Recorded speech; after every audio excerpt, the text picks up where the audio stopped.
वैसे guys I hope you are doing well. I am Veer, welcome to study love family. तो कैसे हो दोस्तों, मैं आशा करता हूँ शानदार तरीके से आप लोग अपनी लाइफ को एंजॉय कर रहे हो, अपनी सेहत, फैमिली और पढ़ाई का ध्यान काफी अच्छे से रख रहे हो। आज का लेक्चर स्टार्ट करेंगे न्यूज के साथ में, क्योंकि डे नहीं है कोई इंपॉर्टेंट, और इसके बाद में फिर वीडियो के एंड में मैं आप लोगों से क्वेश्चन पूछूंगा और फिर कल का भी रिवीजन करेंगे थोड़ा सा। तो कुछ ऐसा पैटर्न आप लोगों को देखने को मिलने वाला है। तो काफी इंटरेस्टिंग न्यूज है, कई सारी जो कि आप लोगों के माइंड में क्लैरिटी लेकर आएंगी कई सारी चीज को लेकर। तो डिस्कशन थोड़ा सा डिटेल में करेंगे। सबसे पहले ये जो न्यूज है ये नेचर के पॉइंट ऑफ से काफी इंपॉर्टेंट आप लोग बोल सकते हैं। आप लोगों को पता है अगर कोई किन्नर है तो ये उसके हाथ में बात नहीं है। इसी तरीके से अगर कोई पर्टिकुलर आप लोगों ने देखा होगा गे है या फिर लेस्बियन है सोसाइटी के अंदर, तो उनकी एक फीलिंग होती है पर्टिकुलर सेम सेक्स को लेकर, उनका एक अटैचमेंट होता है और ये नेचुरली होता है। आप लोग इसमें कुछ नहीं कर सकते हैं, ये मैं नहीं बोल रहा हूं, ये खुद कोर्ट ने भी एक्सेप्ट कर लिया है और उसके बाद में यहां पर अब चीजें जो है वो उसको इंप्लीमेंट करने की बात कर रहे हैं। अभी किस लिए न्यूज में समझते हैं और फिर पास्ट में क्या हुआ था उसके बारे में थोड़ा सा मैं आप लोगों को बताऊंगा। दिल्ली हाईकोर्ट में रिसेंटली अभी बात क्या चल रही है, यहां पर ये बात चल रही है सेम सेक्स मैरिज को लेकर। तो गवर्नमेंट के द्वारा अपोज किया गया दिल्ली हाई कोर्ट को, ये पिटीशन डाली गई है रिकॉग्नाइज करने के लिए कि सेम सेक्स जो मैरिज है वो सोसाइटी में अलाउ करनी चाहिए या फिर नहीं अलाउ करनी चाहिए। तो इसके ऊपर काफी लंबे समय से एक डिबेट चला हुआ आ रहा है। ये बोला जाता है कई बार कि ये नेचर के खिलाफ है एक तरीके से, कि हाँ अगर लड़का लड़का आपस में या फिर लड़की लड़की आपस में एक दूसरे के साथ में शादी करते हैं तो इस सोसाइटी को आप लोग आगे नहीं बढ़ा पाओगे, यहीं पर ही चीजें रुक जाएंगी। ये बात बोलने की कोशिश की जाती है और भी कई सारी चीजें इसके एक तरीके से अपोज में जाती है अगर नेचर के तरीके से हम लोग इस चीज को देखते हैं। पर लेकिन एक नया एक ऐसा आप लोग बोल सकते हैं कि तर्क भी निकलकर सामने आता है कि अगर किसी पर्टिकुलर जो बॉडी है उसके अंदर मान लीजिए लड़का है, ठीक है, पर लेकिन अगर बॉडी के देखने में लड़का है पर लेकिन अंदर से जो उसका पूरा हाव भाव स्वभाव है वो लड़की वाला है, तो एक तरीके से आप लोग देखिए कि एक बॉडी के अंदर दो पर्सनैलिटी आ चुकी हैं। तो ये चीजें भी आप लोगों को रिकॉग्नाइज करनी पड़ेगी, पर लेकिन अब तक इसको रिकॉग्नाइज नहीं किया जाता। पर लेकिन सुप्रीम कोर्ट का जब जजमेंट आया, ये था यहां पर सितंबर 6, 2018 में 5 जज की बेंच के द्वारा ये क्या किया गया कि जो क्रिमिनल किया जाता था अगर कोई इस तरीके की एक्टिविटी करता है, सेम सेक्स मैरिज करता है हमारी कंट्री में, इंडियन पिनल कोड के तहत ये सेक्शन 377 क्या काम करता था, ये करता था कि इस तरीके अगर कोई हरकतें करता हुआ पाया जाता है तो उसको क्रिमिनल की कैटेगरी में रखा जाता था। पर लेकिन 6 सितंबर 2018 में सुप्रीम कोर्ट के द्वारा एक डिसीजन लिया गया और उसमें इसको अनकॉन्स्टिट्यूशनल करार दे दिया गया। यानी कि सेक्शन 377 आज के डेट में हमारी कंट्री में अनकॉन्स्टिट्यूशनल है। इसमें अगर कोई इस तरीके से किसी लड़का लड़का या फिर लड़की लड़की आपस में एक तरीके से साथ में रहना चाहते हैं तो संविधान के हिसाब से एक तरीके से देखा जाए तो उनको राइट है। और इसी के साथ में एक सेक्शन था जो यहां पर इंडियन पिनल कोड का, आईपीसी का, वो भी अब यहां पर इनको इजाजत देता है। सेक्शन 377 जो है इंडियन पिनल कोड हमारी कंट्री में, ये इंडियन पिनल कोड इंट्रोड्यूस किया गया था 1861 में अंग्रेजों के टाइम पर। तो उस टाइम पर यहां पर ये बोला गया था कि अगर against the order of nature, यानी कि अगर जो नेचर तरीके से जो चीजें होती हैं, अगर देखिए आज के डेट में जो सोसाइटी कैसे बढ़ रही है, कैसे इतनी पॉपुलेशन हमारी हो गई है आज के डेट में, तो इससे ये पता चलता है 1.3 बिलियन पॉपुलेशन हमारी है। तो एक तरीके से अगर अपोजिट सेक्स आकर एक जगह मिलते हैं लड़का और लड़की, तो उससे प्रोडक्शन होता है और सेम नेचर में ये प्रक्रिया चलती है, ठीक है। इसी की वजह से हम लोग पैदा हुए हैं, आप लोग पैदा हुए हैं, ये सोसाइटी इसी की वजह से चल रही है। पर लेकिन अगर सेम सेक्स के पर्सन एक साथ में आ जाए, यानी कि लड़का लड़का लड़की लड़की, तो ये चीजें पॉसिबल नहीं हो पाती है। तो इससे बोला गया कि अगेंस्ट द नेचर, तो यहां पर एक तरीके से अगेंस्ट द नेचर जाकर अगर कोई ऐसी एक्टिविटी करता है तो उसको इलीगल करार दिया गया था हमारी कंट्री में इंडियन पिनल कोड के तहत सेक्शन 1861 की जब हम लोग बात करते हैं। तो अब यहां पर बात क्या है, अब यहां पर बात है कि एक पिटीशन गई यहां पर कोर्ट में, तो कोर्ट में उस पिटीशन को गवर्नमेंट ऑफ इंडिया के द्वारा अपोज किया जा रहा है कि देखिए ऐसा चीजें सही नहीं है। अगर सेम सेक्स मैरिज हमारी सोसाइटी में होती है तो हमारा लीगल सिस्टम, हमारी सोसाइटी इन सब चीजों को रिकॉग्नाइज नहीं करती है, सेम सेक्स कपल हमारी सोसाइटी में नहीं आनी चाहिए। तो ये बातें यहां पर बोली गई है किसके द्वारा, हमारी कंट्री में जो सोलिसिटर जनरल है तुषार मेहता, उनके द्वारा बोला गया कि जो जजमेंट है यहां पर हमारी कंट्री में सुप्रीम कोर्ट का, वो ये डीक्रिमिनलाइज करता है होमोसेक्सुअलिटी और लेस्बियन को, यानी कि डीक्रिमिनलाइज करता है अगर कोई ऐसी एक्टिविटी करता है। पर लेकिन नथिंग मोर नथिंग लेस, वो यहां पर ये नहीं कहता है कि तुम लोग सेक्स कर लो और उसको अलाउ किया जाएगा। तो ये बात यहां पर बोली गई किसके द्वारा, ये बात बोली गई यहां पर हमारी कंट्री के सोलिसिटर जनरल के द्वारा। यानी कि कहने का मतलब क्या है, समझने की कोशिश कीजिए। जैसे हम लोगों ने यहां पर जब ये आर्टिकल डिस्कस किया था उस टाइम पर मैंने इसके ऊपर एक वीडियो भी बनाई थी एलजीबीटी कम्युनिटी को लेकर, यही थंबनेल है उसका, जाकर सर्च करिएगा एलजीबीटी कम्युनिटी बाय वीर, तो आप लोगों के सामने वीडियो खुलकर आएगी, या फिर मैं आप लोगों को लिंक भी प्रोवाइड करा दूंगा इस वीडियो के नीचे, तो तब भी आप लोग देख सकते हैं। तो इस टाइम पर क्या बात की गई थी कि एलजीबीटी कम्युनिटी जो है, ठीक है, जिसमें यहां पर लेस्बियन, गे, बाइसेक्सुअल, ट्रांसजेंडर या फिर क्वीर, यानी कि विचित्र, अगर कोई इस तरीके से कोई भी किसी तरीके से यहां पर फिजिकल रिलेशन बनाते हैं, इस तरीके से रहने की कोशिश करते हैं, तो पहले इनको क्रिमिनल कैटेगरी में बोला गया था। ठीक है, लड़का लड़का शादी कर रहे हैं, लड़की लड़की शादी कर रहे हैं, ठीक है। तो इस तरीके से अगर कोई एक्टिविटी यहां पर थी तो उसको रोकने की यहां पर बात की गई थी।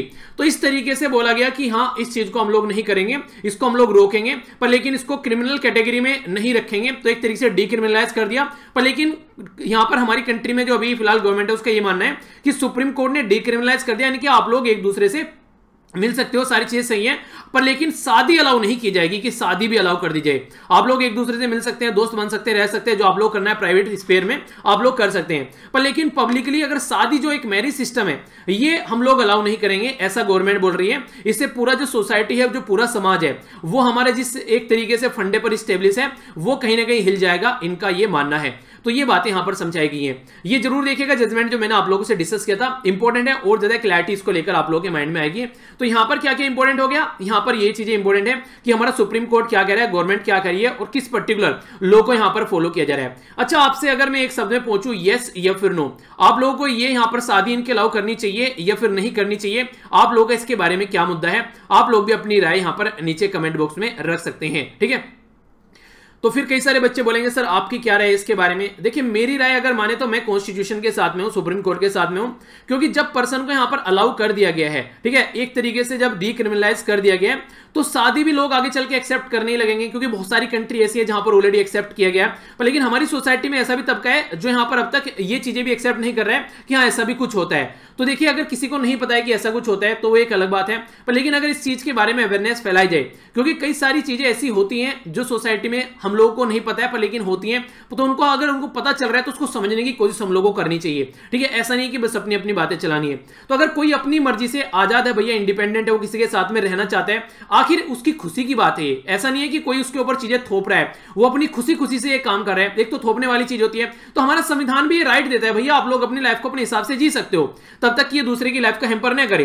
तो यहां पर अगर संविधान के हिसाब से चले, सुप्रीम कोर्ट के डिसीजन के हिसाब से चले, तो इसको अलाउ कर देना चाहिए। बाकी आप लोगों की क्या राय है वो आप लोग बताइएगा। और एक बात और, यहां पर अगर आप लोग लिखना चाह रहे हैं, इसके ऊपर कोई क्वेश्चन आता है एग्जाम में लिखने जा रहे हैं, तो आप लोग दोनों चीजें लिखिएगा यहां पर। एक तरीके से पहले तो ये लिखिएगा हमारा संविधान और सुप्रीम कोर्ट जो इस चीज को अलाउ कर रहे हैं, पर लेकिन अगर मैरिज के बारे में हम लोग बात करें तो हमारी सोसाइटी इतनी ज्यादा जागरूक नहीं है कि अभी इन चीजों को एक्सेप्ट करें। तो इसके बारे में थोड़ी सी हम लोग को अवेयरनेस फैलानी चाहिए कि ऐसी भी कुछ चीजें होती हैं, बच्चों को एजुकेशन सिस्टम में पढ़ाना चाहिए, ताकि ये चीजें आगे चल के हमारी सोसाइटी एक लिबरल सोसाइटी बन सके और इन सब चीजों को एक्सेप्ट कर सके। तो ये आप लोग एक आंसर राइटिंग में जब कंक्लूजन में आप लोग लिखेंगे तो प्रो एंड कॉन्स जो भी है यहाँ पर वो सारी लिखने के बाद में एक कंक्लूजन कंस्ट्रक्टिव, दोनों कहते हैं कंस्ट्रक्टिव क्रिटिसिज्म हो गया और एक अच्छा कंक्लूजन आप लोगों ने दे दिया, ठीक है। तो आई होप कि आप लोगों की समझ में आ गया होगा कि यहां पर क्या इस आर्टिकल में मैं समझाना चाह रहा था। आप लोग फिर भी बताइएगा आप लोगों की क्या राय है। जिस तरीके से मैंने अपनी राय बताई, आप भी अपनी राय नीचे कमेंट बॉक्स में लिख सकते हैं। आगे चलता हूं। नेक्स्ट जो न्यूज है ये भी थोड़ी इंपॉर्टेंट आप लोग बोल सकते हैं। अगर एक तो हो गया देखिए हमारी कंट्री होगी और एक हो गया इंटरनेशनल लेवल पर बहुत सारी कंट्री। यूनाइटेड नेशन के बारे में अगर मैं आप लोगों से बात करूं, आज के डेट में 193 मेंबर है यूएन के अंदर में, यूनाइटेड नेशन के अंदर में, तो वहां का खुद का एक रूल और रेगुलेशन है। तो international convention of road traffic के हिसाब से अगर बात करें तो हमारी कंट्री में यहां पर 1949 है, जो कि यहां पर एक तरीके हमारी कंट्री में नहीं सॉरी इंटरनेशनल लेवल पर यहां पर ये क्या करता है कि इंटरनेशनल ड्राइविंग परमिट देता है यहां पर। तो उसके हिसाब से बात करता है कि इंटरनेशनल लेवल पर अगर आप लोगों को परमिट चाहिए ड्राइव करने का तो यहां से परमिशन आप लोगों को मिलेगा। तो हमारी कंट्री की जो road and transport highway ministry है नितिन गडकरी जी के अंडर में, उसके द्वारा भी राज्य को और यूनियन टेरिटरी को एडवाइस किया गया है कि देखिए कई बार क्या होता है, मैनी कंट्री जो है वो हमारी कंट्री का जो इंटरनेशनल ड्राइविंग परमिट है वो जो इशू किया जाता है वो एक्सेप्ट नहीं करती है हमारी कंट्री के सिटीजन का, जिसकी वजह से हमारी कंट्री के जो सिटीजन है उनको कई सारी प्रॉब्लम फॉलो करनी पड़ती है। और उसका रीजन क्या एक्सेप्ट नहीं करने का, क्योंकि आईडीपी जो है वो according to the international convention के हिसाब से जो होता है, basically international convention of road traffic जो 1949 में आया था, उसकी हिसाब की डायरेक्शन के हिसाब से हम लोग काम नहीं करते हैं। यानी कि अगर इसको इशू किया जाता है इसकी डायरेक्शन के हिसाब से तो फिर इसको एक्सेप्ट किया जाएगा, वरना इसको एक्सेप्ट नहीं किया जाता है। कई सारी कंट्री यहां पर इसमें आनाकानी करती है। तो हमारी कंट्री की जो सेंट्रल गवर्नमेंट है वो राज्य को और यूनियन टेरिटरी को यही बात बोल रही है कि इस कन्वेंशन के हिसाब से आप लोग अपने लाइसेंस जो है, जो भी यहां पर परमिशन जो है उनको आप लोग तैयार कराइए, ताकि अगर कोई सिटीजन कहीं पर जाता है तो इस तरीके की प्रॉब्लम वो फेस न करे। तो ये समझाने की कोशिश यहां पर की जा रही है। तो convention on road traffic, Geneva convention on road traffic international treaty जो प्रमोट करती है development safety of international road traffic, तो उसके हिसाब से जो भी यूनिफॉर्म रूल हैं जो all over among the countries यहां पर फॉलो किए जाते हैं उसको इंप्लीमेंट कीजिए। आप लोग कोई नया फंडा निकाल करना चाहिए अगर रिलेटिव में चाहते हैं कि इंटरनेशनल लेवल पर हमारी चीजों को एक्सेप्ट किया जाए। तो कन्वेंशन जो प्रिपेयर किया गया था यूएन कॉन्फ्रेंस के द्वारा, रोड एंड ट्रांसपोर्ट जिसको बोलते हैं आप लोग, रोड एंड मोटर ट्रांसपोर्ट, ये जनेवा में है। 23 अगस्त 19 सितंबर 1949 में यहां पर इसको बनाया गया और 1952 में यहां पर इसको इंप्लीमेंट किया गया। तो डायरेक्ट क्वेश्चन आप लोगों से बन जाएगा इसके बारे में कि कब यहां पर या कब इंप्लीमेंट किया गया और रिसेंटली न्यूज में किस लिए। तो ये बातें मैंने सारी आप लोगों को बता दी। तो इसके बारे में अगर आप लोगों को रोड सेफ्टी के बारे में कुछ लिखने के लिए आते हैं तो वहां पर भी आप लोग इसको मेंशन कर सकते हैं कि हम लोग को कुछ रूल और रेगुलेशन ऐसे फॉलो करके चलना चाहिए, क्योंकि हमारी कंट्री में बस गाड़ी चलाना, मोटरसाइकिल चलाना एक बार सीख लिया, उसके बाद में कोई रूल और रेगुलेशन पता हो या ना पता हो, बस क्लिच ब्रेक, वो क्या कहते हैं, क्लिच ब्रेक और हैंडल पकड़ना आना चाहिए।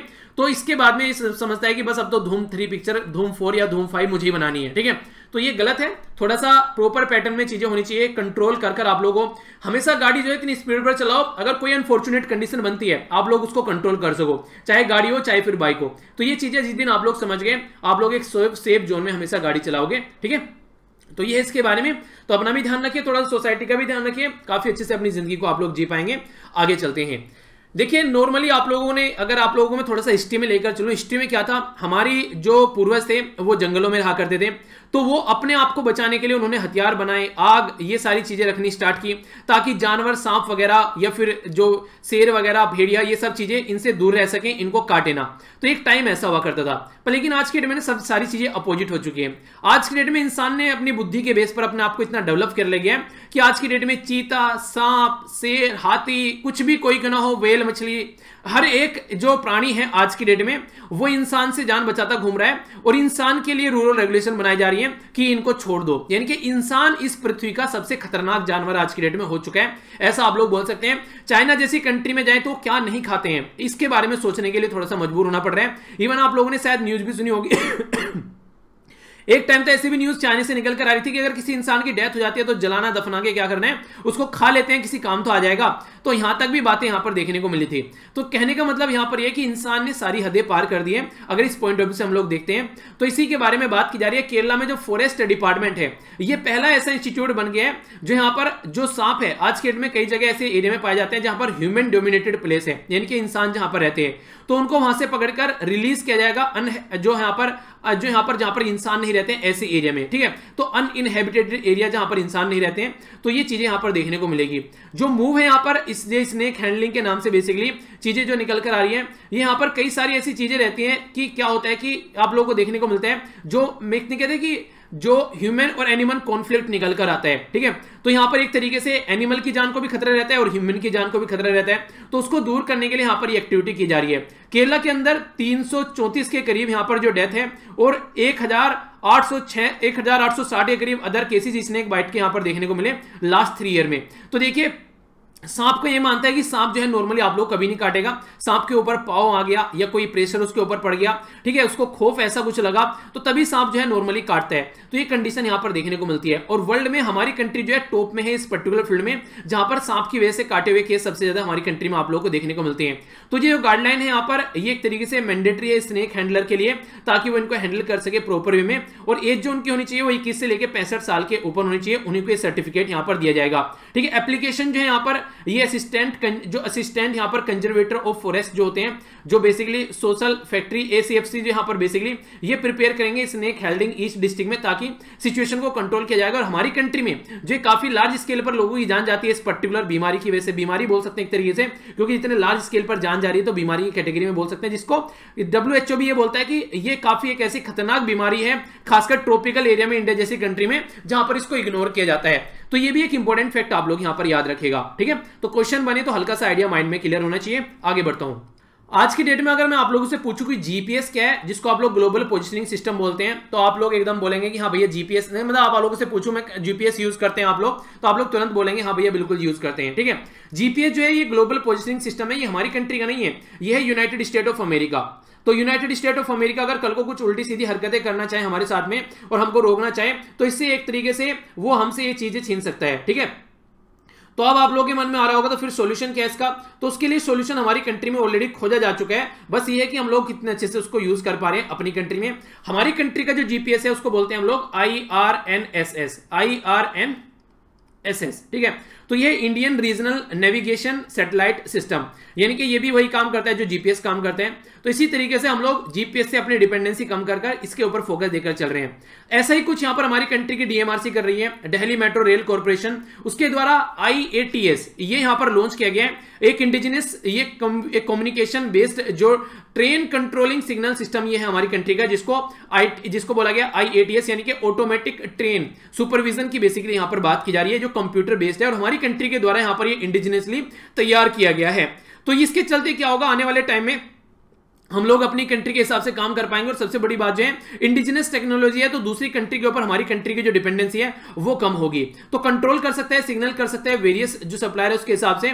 उसके चलते जो हमारी कंट्री में जो एडिशनल जो बेसिकली यहाँ पर इंट्रोड्यूस किया जा रहा है ये है यहाँ पर इंडियन रेलवे इंट्रोड्यूस कर रही है यहाँ पर सेंट्रलाइज ट्रेन कंट्रोल, जो लार्ज स्केल पर यहाँ पर एटीएस के हिसाब से यहाँ पर फंक्शन करता है। ठीक है, तो कहने का मतलब घुमा फिरा कर ये है कि आज की डेट में हमारी कंट्री में आत्मनिर्भर प्रोग्राम चल रहा है, तो दूसरी कंट्री के ऊपर जो डिपेंडेंसी है उसको कम करने के लिए सारे एरिया में हम लोग लगभग अपने हिसाब से हम लोग काम करना स्टार्ट कर रहे हैं। तो देखते हैं कितने हद तक कितना सक्सेस हम लोग हो पाते हैं, तो उसी का एक रीजन आप लोग यहां पर इसको बोल सकते हैं। ओके, आइए अब नेक्स्ट न्यूज की ओर चलते हैं। नेक्स्ट जो न्यूज है आप लोगों को पता है, काफी बार इसके बारे में जिक्र कर चुके हैं, जब से कोविड-19 चला है तब से लेकर खासकर प्रधानमंत्री गरीब कल्याण योजना यानी कि पीएमजीकेपी, ठीक है, पीएमजीकेपी। तो ये जो स्कीम थी हमारी कंट्री में, एक इंश्योरेंस स्कीम लॉन्च की गई थी, इसके साथ में मिलकर हमारी कंट्री में कोविड-19 से फाइट कर रहे हैं हमारी कंट्री में जो हेल्थ वर्कर हैं, खासकर उनके लिए भी यहां पर स्कीम लॉन्च की गई थी। अभी इस स्कीम को बोला गया है कि 180 डे तक इसको आगे बढ़ा दिया गया है। तो स्कीम जो अनाउंस की गई थी 30 मार्च को 90 दिन के लिए, तो अभी यहां पर इसको बात की जा रही है कि आगे और 90 दिनों के लिए इसको यहां पर बढ़ा दिया गया है।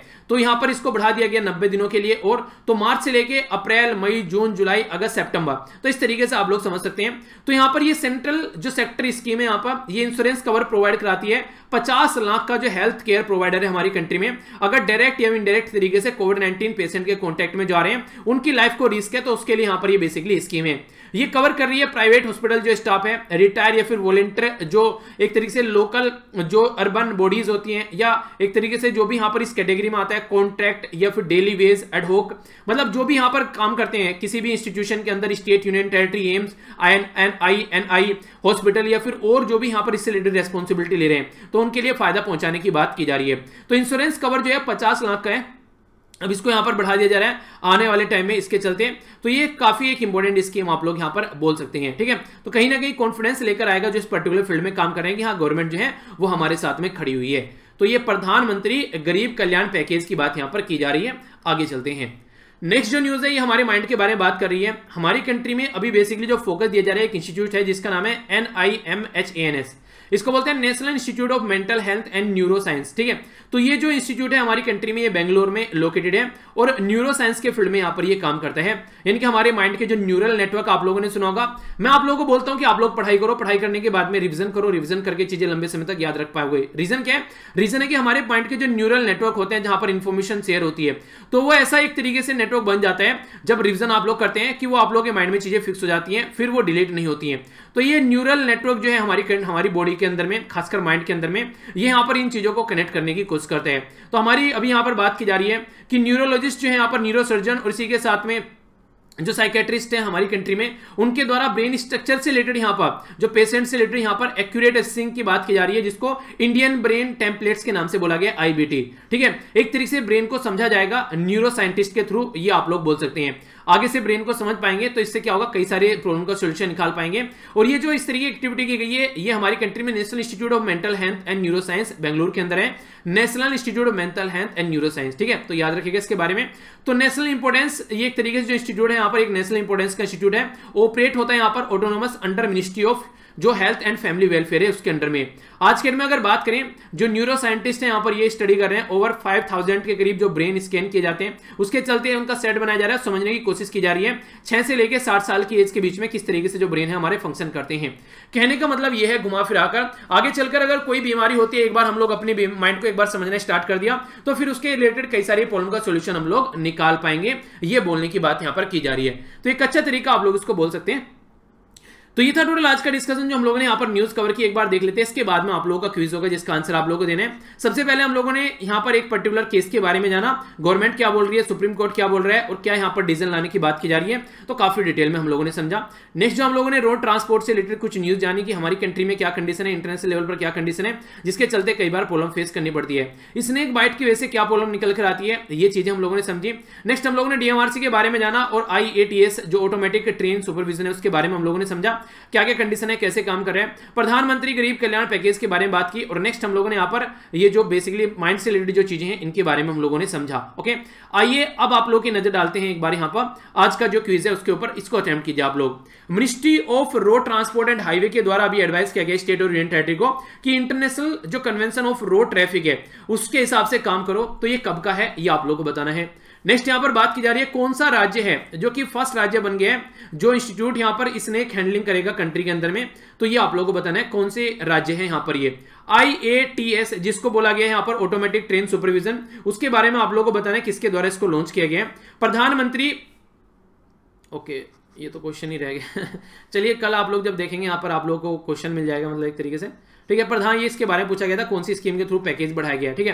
कौन सा सेक्शन है इंडियन पीनल कोड का उसके बारे में आप लोगों को बताना है, जो कि हमारी कंट्री में अभी रिसेंटली जो सुप्रीम कोर्ट है उसके द्वारा बोला गया था कि यहां पर ये अनकॉन्स्टिट्यूशनल है, ठीक है। तो ये इंडियन पीनल कोड का कौन सा सेक्शन है ये आप लोगों को बताना है। और इंडियन पीनल कोड हमारी कंट्री में कब इंट्रोड्यूस किया गया था, कौन सा इंस्टीट्यूशन है हमारी कंट्री में बेंगलोर के अंदर जो मेंटल हेल्थ के बारे में बात करता है, तो ये इसका आंसर आप लोग अच्छे से दीजिए, फिर कल इनका आंसर बताऊंगा। अभी जो कल डिस्कस किए थे उनका रिवीजन कर लेते हैं, एक एक क्वेश्चन करके देख लेते हैं। यहां पर वर्ल्ड जो मैरीटाइम डे की थीम है वो आप लोगों को बतानी है। सब लेफ्टिनेंट दो पर्सनैलिटी के बारे में डिस्कस किया था, दोनों के नाम बताइए जो वुमेन है और उनको अलाउ किया गया है। टैक्स विवाद से विश्वास, ये किससे रिलेटेड इनकम, ये यहां पर इनडायरेक्ट टैक्स या फिर डायरेक्ट टैक्स। यहां पर एक है यहां पर सबका विश्वास स्कीम, ये किससे रिलेटेड, डायरेक्ट या इनडायरेक्ट टैक्स से रिलेटेड। कौन सी मिनिस्ट्री है जिसके द्वारा यहां पर simplified pro forma for incorporating company electronically plus ये लॉन्च किया गया था जो कि रिसेंटली न्यूज में था। जम्मू एंड कश्मीर के लेफ्टिनेंट गवर्नर मनोज जी के द्वारा यहां पर JKIGRAMS लॉन्च किया गया था, इसका नाम आप लोगों को बताना है, फुल फॉर्म क्या है यहां पर। इसी के साथ में बीम्स की फुल फॉर्म बताना है जो कि environment forest and climate change ministry के द्वारा यहां पर ये लेबल किया गया। नेक्स्ट यहां पर एपिडेमिक को हैंडल करने के लिए एक अमेंडमेंट बिल लाया गया, कौन से लॉ को हमारी कंट्री में ये चेंज करेगा ये बताना है। सबसे पहले आंसर देख लेते हैं एक बार। सस्टेनेबल यहां पर बात की जा रही है, sustainable shipping for sustainable planet, ठीक है। तो ये थीम है यहां पर मैरीटाइम डे की। अच्छा थीम जो है यहां पर ये डे जो है किस दिन सेलिब्रेट किया जाता है ये आप लोग बताइए। नेक्स्ट यहां पर बात की जा रही है कुमुदनी त्यागी और यहां पर है रीति सिंह, ये नई कंट्री में हमारी अभी नई जो बेसिकली वुमेन अभी यहां पर नेवी में ज्वाइन किया गया इनके द्वारा, वो भी रणनीति के क्षेत्र में, तो एक अच्छी बात बोल सकते हैं। डायरेक्ट जो टैक्स है यहां पर वे विवाद से विश्वास स्कीम के बारे में बात करता है। इनडायरेक्ट टैक्स जो है सबका विकास, ये सबका विश्वास के बारे में बात करता है। मिनिस्ट्री ऑफ कॉर्पोरेट अफेयर की है यहाँ पर ये बेसिकली जो प्रोग्राम, इसी के साथ में यहाँ पर जम्मू कश्मीर का ये जो प्रोग्राम है इसका है Jammu and Kashmir integrated grievance redressal and monitoring system, ठीक है, ताकि अगर कोई प्रॉब्लम जम्मू एंड कश्मीर में होती है तो उसका सोल्यूशन निकाला जा सके। बीम जो है इसको बोलते हैं beach environment and aesthetic management service, aesthetic होती है सुंदर, तो जो बीच है हमारी कंट्री में उनको सुंदर बनाने की बात यहाँ पर की जा रही है। एपिडेमिक डिजीज एक्ट ये है 1897 का, जिसके बारे में आप लोग याद रख सकते हैं। तो ये था टोटल आज का डिस्कशन, मैं आशा करता हूं कि आप लोगों ने इसको एंजॉय किया होगा। LGBT कम्युनिटी की जो वीडियो बताई है उसको देख लीजिएगा, अगर आप लोगों को नहीं पता है उस केस के बारे में डिटेल में डिस्कस किया गया। टेलीग्राम पर भी उसका लिंक प्रोवाइड करा दूंगा, या फिर LGBT बाय वीर आप लोग सर्च कर लीजिएगा, PDF सारी यहाँ इकट्ठी मिल जाती है। मेरे साथ ट्विटर, इंस्टाग्राम, फेसबुक पर भी आप लोग कनेक्ट रह सकते हैं। तो मिलता हूं नेक्स्ट लेक्चर में। बड़ों को नमस्ते, छोटों को प्यार, छोटी सी लाइफ एंजॉय करा, तब तक के लिए जय हिंद।